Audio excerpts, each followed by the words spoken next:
Well, our guest today is none other than country superstar Shane Owens, and he makes traditional country music for the modern world, timeless and timely. It's a classic sound with a contemporary edge, driven forward by a mix of Southern storytelling, Bible Belt twang, and Owens' big, booming baritone voice. Now, long before he hand-built his career in the honky-tonks and the country clubs of the Southeast, Shane Owens grew up in Alabama. And in many ways, it was the classic American upbringing centered on family, faith, and music. He made his Grand Ole Opry debut in 2017 and invited back for a second appearance. And Shane was named the Music Row Independent Artist of the Year in 2018. Well, Shane Owens is here with us today to talk about his new songs, Everybody Dies, But Not Everybody Lives, as well as his other song, Thankful. Well, welcome to the show, Shane. Thanks, man. It's good to be on. We can't thank you enough for what you do for artists like myself, so we're excited to be here with you today. Well, I am a big music fan, and one thing about country music is I call it the music of America. Everybody can relate to the storytelling, and you've been very, very busy, but I want to kind of step back in time like I do with all of my artist guests, because I like to kind of set the groundwork for a lot of my viewers and my listeners out there. And first off, you paid your dues where you got yourself where you're at today. Now, let me ask you this, and I know with many artists, did you grow up singing in church? Absolutely. I tell everybody, my grandmother played the piano in church when we were little, and we were always there every Sunday. They made sure we was in church every Sunday. So not only was she one of my biggest influences, she's where I get a lot of my musical talent from. Wow. Now, when did you decide to pick up the guitar? Well, I was a kind of a late bloomer. My first love was football and baseball. But after I got out of high school, I'd always just fell in love with traditional country music. That's all my grandmother and my dad would ever listen to: the George Jones, the Haggard, Vern Gods, and what we call the good stuff. And it's just when I got out of high school, I figured, you know what? It's probably going to be a lot easier to try to sing for a living than it is work for a living. So I'll try it out, and I had no idea where I was going with it. But, we've been so blessed, man. We love traditional country music.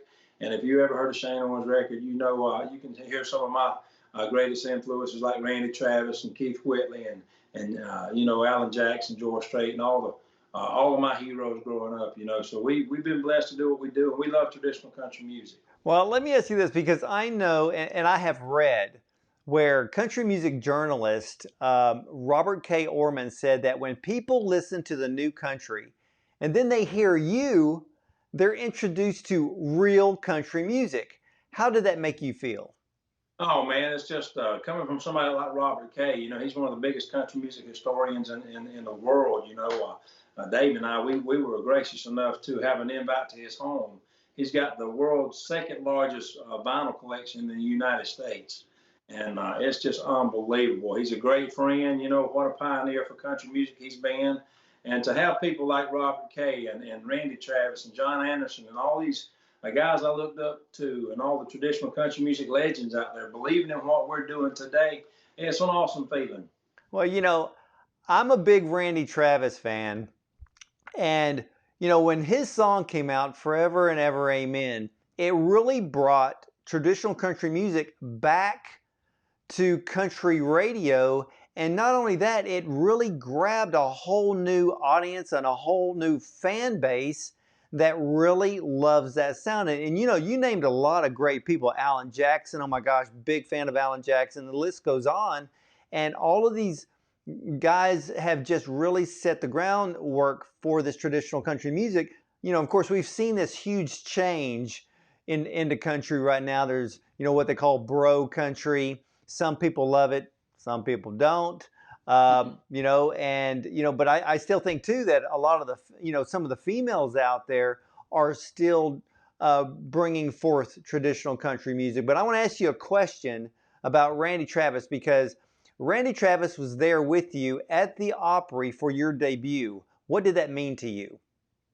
Man, it was just priceless. To have, like I say, one of my heroes that I idolize so much, want to be a part of one of the most memorable moments in my career, something I'll never forget. I tell everybody, if I never sell 20 million records, I played the Grand Ole Opry once and got an invite back, I'm good with it. But to have him there that night and everything Randy's been through the last few years, to have him believe in what I'm doing and actually call him and Miss Mary friends of mine from a country music Hall of Famer, it's just been a dream come true.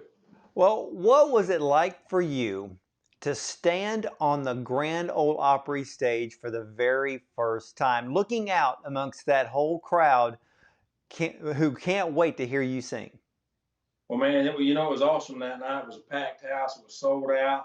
We were there with Ricky Skaggs. Been there with Charlie Pride, so many different artists. I mean, I hardly ever get nervous, but I was truly nervous that night, and I kept thinking to myself and saying to myself, "This is one place that you don't want to mess up." So, we had a great night. My family was there. My friends were there to share with me. One of the highlights of my career. And when you can sit back and reflect on playing the Mother Church of Country Music, where all my heroes stood in that circle, like Keith Whitley, Patsy Cline, Tammy Wynette, George Jones, everybody that's anybody that's come through the ranks of country music has stood there. It's very emotional and very it's a blessing. Well, how many songs did you get to sing that night? Because I actually went online and I watched the video of you making your debut, and Randy Travis and his wife were backstage, and you'd walked out to the side stage getting ready to be introduced. And I mean, even for fans like me, we may never understand what it's like to step out into the limelight and just experience something that less than 1% of the whole population will ever get to experience, and you did. Yeah, man. It's just like walking on cloud nine. When you hear your name and all the people stand up at the Grand Ole Opry and all the lights come on and the band starts and you got a million emotions going through your mind at one time. And I'm thinking, man, is this real? I had to pinch myself. I worked hard to get there, but when it actually happened, it's just like mind blowing, man. I mean, it's the Grand Ole Opry. I mean, I used to tune in to the Grand Ole Opry when I was a kid at my granddaddy's house, and every Saturday night they had it blaring on the radio, and I'm like, man, it's just the coolest thing to be a part of country music tradition, and what a tradition at the Grand Ole Opry. It'll always live on forever and ever. Yeah, it absolutely will. Now, how did you get two of your songs on basically on the Cracker Barrel music collections? How did that happen? Well, I tell everybody, man, just like the opportunity to play the Opry, all the stars have got to align. We got a great team. It takes a great band, a great team, great people working behind me to make me who I am. People like you to take the time to do these interviews. Everybody at radio, it makes me who I am. I mean, I've got a lot of talent the good Lord gave me, but at the end of the day, I couldn't do it without everybody. So I always, give everybody their due, their credit due, and to have Cracker Barrel and Country Faith reach out to me and want to do one of my songs, much less two, is a I thought it was the coolest thing. I went in Nashville and to the Cracker Barrel. I just wanted to see for myself if it was in there. I was excited. So when I picked the CD up and turned around, I said, "Yep, there it is, man. We're finally making a little headway in this business. This is pretty cool because Cracker Barrel and country music go hand in hand." Yeah, I've really got to hand it to Cracker Barrel really stepping up and actually doing collections like that, because it's just reaching a whole new audience. It's kind of like the things that Bill Gaither's been known for, of bringing out other gospel acts to a whole new audience, and Cracker Barrel is kind of doing that with all of the country artists, and from past, present, and new artists as well. So I've really got to hand it to them, putting their foot forward and really promoting country music, well, to their customer base. I mean, and they got a large one. I mean, they're coast to coast. So many chops to Cracker Barrel for doing that. Well, let me ask you this, Shane. Before the pandemic hit, how many shows were you and your band doing a year? We were pretty busy, man. Unfortunately, we had to cancel a lot of dates. We're slowly adding a few of those dates back. But the main thing is, we all got to remember we got to stay safe. We got to do what we're asked to do. I mean, it's like taking candy from a baby. We feel like we've been robbed because we can't get out in front of our friends and fans. But at the end of the day, we got to love one another more, respect one another more, and do what we're asked to do, and pray for our world leaders, and just come together. You know, I think if we all come together and start having more respect for one another and loving one another more, 2021, the sky's the limit. But, you know, like you said, unfortunately, we've not been able to get out and tour. You know, we do a Facebook Live show every Thursday night, and thanks to social media, we can still reach our friends and fans across the globe. We have so many people tune into those. You know, we take requests. We'll do a lot of songs I've had hits with, and we may throw a Randy Travis song out there or a Keith Whitley song. And man, there's just the comments just light up because people love traditional country music. They love Randy Travis and Keith Whitley and Vern Gosdin and Haggard and Joan. The list goes on, you know. So at least we can get to our friends and fans that way, and we're very blessed in that aspect. But it's been tough, man. Yeah, and I've noticed, a lot of artists out there, and I've got to hand it to them. You take today's technology, you use it. A lot of people have been doing the Facebook Live concerts, YouTube Live concerts, and just continuing to touch their fan base because, this is the type of year where if you don't stay active in some way, you could end up losing that and then almost feel like you're having to rebuild come 2021, which I am praying that every artist out there will be hitting the road, going on tour, because when I talk to other people, I mean, they're telling me this, they can't wait to see their favorite artist back on tour and really get out there and just start living life again. Absolutely. You know, we've had the opportunity to, like you said, playing the Opry and having a record in Cracker Barrel. We've had the opportunity and a blessing to share the stage with some of the biggest names in country music. We've been out with Toby and Gretchen and everybody that's anybody, and kind of learned through some of the people that's been around a while how me and Dave and the band hone our craft and do what we do. But we've all been blessed, man. This is a gift. You know, it could be taken away tomorrow, like you say. We never know what tomorrow brings, but I think the power of music is endless. Music soothes the soul. Amen. And I think music is one of the most powerful things on the planet. And no matter what genre, I mean, you know, we talk about people being different, talented in their own way. That's one of the questions I get most asked of sometimes. I look at it like this: everybody's talented in their own way. We do what we do just like everybody else does, and that's what makes the world go round. Because if we were all the same, it'd be quite boring. Oh yeah, absolutely. Well, let me ask you this. I want you to tell us about your new song, Everybody Dies, But Not Everybody Lives. Now, for me personally, I love that song because it just hits you in the face that, we have one life to live and one life to give it all we got. So how are you introduced to that song? You know, I think it takes on a whole new meaning, and the timeless is priceless.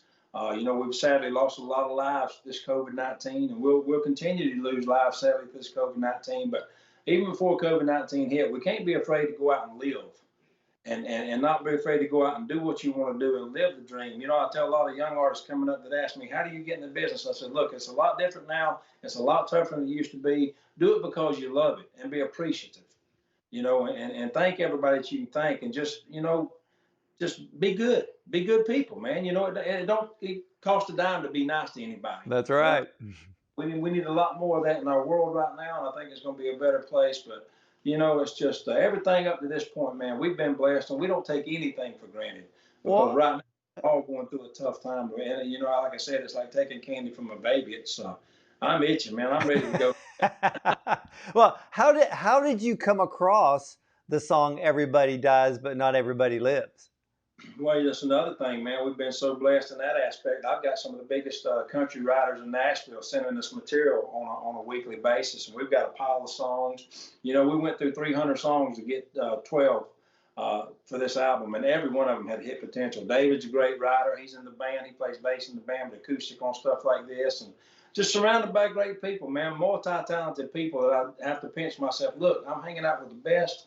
Nashville and Texas, and everything's got to offer. I mean, I've really been blessed, and I think the good Lord surrounded me with people like this to help me get where I'm at. And when you've got some of the songwriters like Greg Barnhill and Bruce Birch and Jeffrey Steele and Galen Griffin and David, and so many just writing songs, they make it easy on me. At the end of the day, all I got to do is get in the booth and knock them out, and use the talent the good Lord gave me. But man, I'm surrounded by good people, and that's why I'm sitting here today.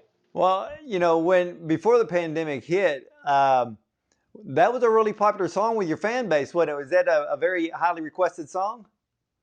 Oh yeah, man. Galen and Monty Powell knocked it out of the park. You know, Monty wrote a lot of hits for George Strait, and like I say, man, when they write a song, you want to tend to pay attention. It's one of those songs I just wish I would have written. Me and Dave both, we've talked about it. It's just powerful, man, and the timing is just spot on. You know, with everything we got going on in the world today, we got to just man up and not be scared to go out there and live and just just pray hard about the future. But man, that's one of those songs I get chill bumps every time I sing it. Oh man, now you have another song which you co-wrote called Thankful. What is Thankful all about? Well, I co-wrote that song with once again one of the best songwriters in Nashville, Curtis Wright. He filled in for Marty Raven when he left Shenandoah. He was the new guy that went out on the road and sang with Shenandoah. Great friend. It just says about what we're thankful, man. Our military men and women, they're never promised to come back. They pay the ultimate sacrifice when we're able to do what we do. So we owe them the greatest debt of gratitude. When it comes to that, I tell everybody, look, I'm just a singer in a band. They're the real American heroes. They're the reason we're sitting here today doing what we love to do and doing this interview. So we owe them the greatest debt of gratitude. And if you listen to that song and it don't move you, I don't know what to tell you. Yeah, no, I agree, and I've talked to other people on this show. Um, if they're veterans or they're doing something for veterans. I mean, you, Lee Greenwood, and John Rich, so many of you out there, really shining the spotlight on how important it is for us as Americans to be thankful to all of the veterans from the past, the present, the ones that are getting out of high school, entering the military because they feel like it's something that they want to do. Maybe they're doing it for the education. But, regardless, we need to always be thankful and grateful to all of our veterans because, look, freedom is very important to everyone here in America. And I know that this year and, past few years, that freedom is being trampled on. And as Americans, we've got to rise up. Freedom didn't come easy, and freedom came with a lot of blood. And, we don't want it to come to that again. But, in the end, if we're going to keep it, we got to continue to fight for it. All right, ladies and gentlemen, we have now country superstar Shane Owens here on the Dr. Ward Bond Show to share his amazing song, Everybody Dies, but Not Everybody Lives.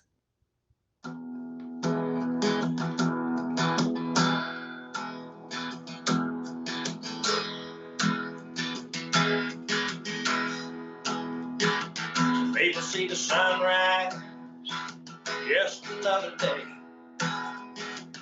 Other people see it, and it takes a breath away. I wake up every morning, thank God, and just soak it in. Everybody dies, not everybody lives.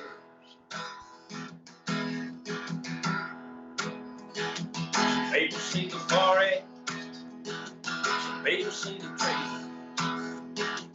Leave my eyes wide open, I don't want to miss a thing. Cause life is just a moment, I'm gonna get all I can get. Everybody dies, not everybody lives. Living in the moment, the way over used to share. And I don't want to waste a breath with everyone to give. Everybody dies, not everybody lives.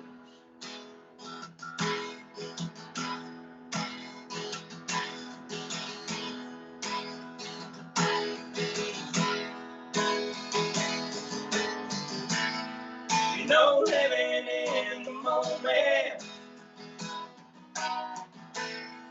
the way over used to share. And I don't want to waste a breath with everyone to give.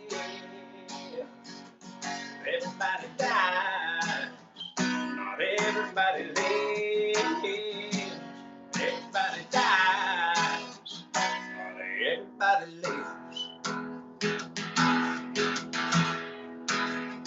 Some people see the forest, some people see the trees. I leave my eyes wide open, I don't want to miss a thing.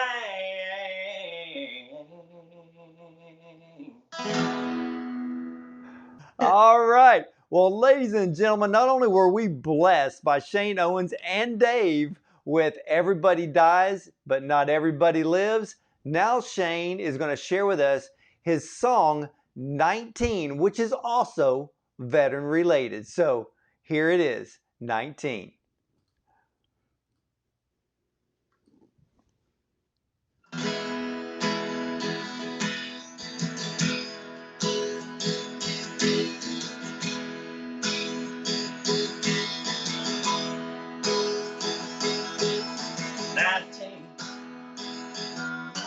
Number on his back for the captain of his high school football team. He took us all the way to state, got a scholarship to play down in Tennessee. He could catch, he could throw, he could run, he could go like he'd never seen. 19. And on the day those twin towers came down, his whole world turned around. He told them all, I can't play ball, there's a war on now.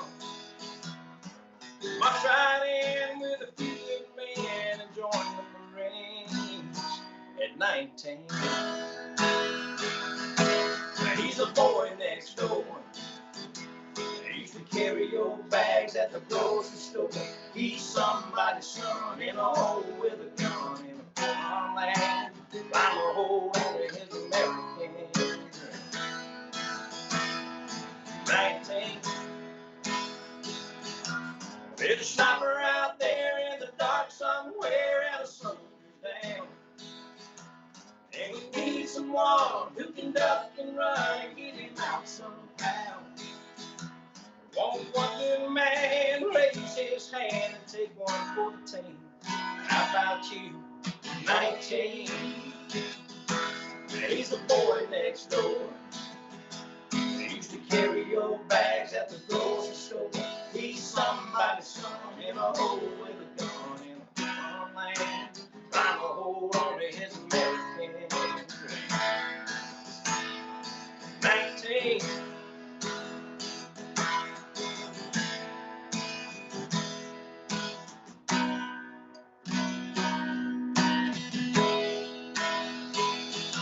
They brought him home today with a big parade down Main Street.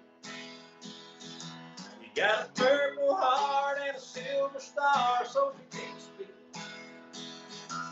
He could catch, he could throw, he could run. He's the one that rescued me. He could play for Tennessee. Yeah, he was only 19.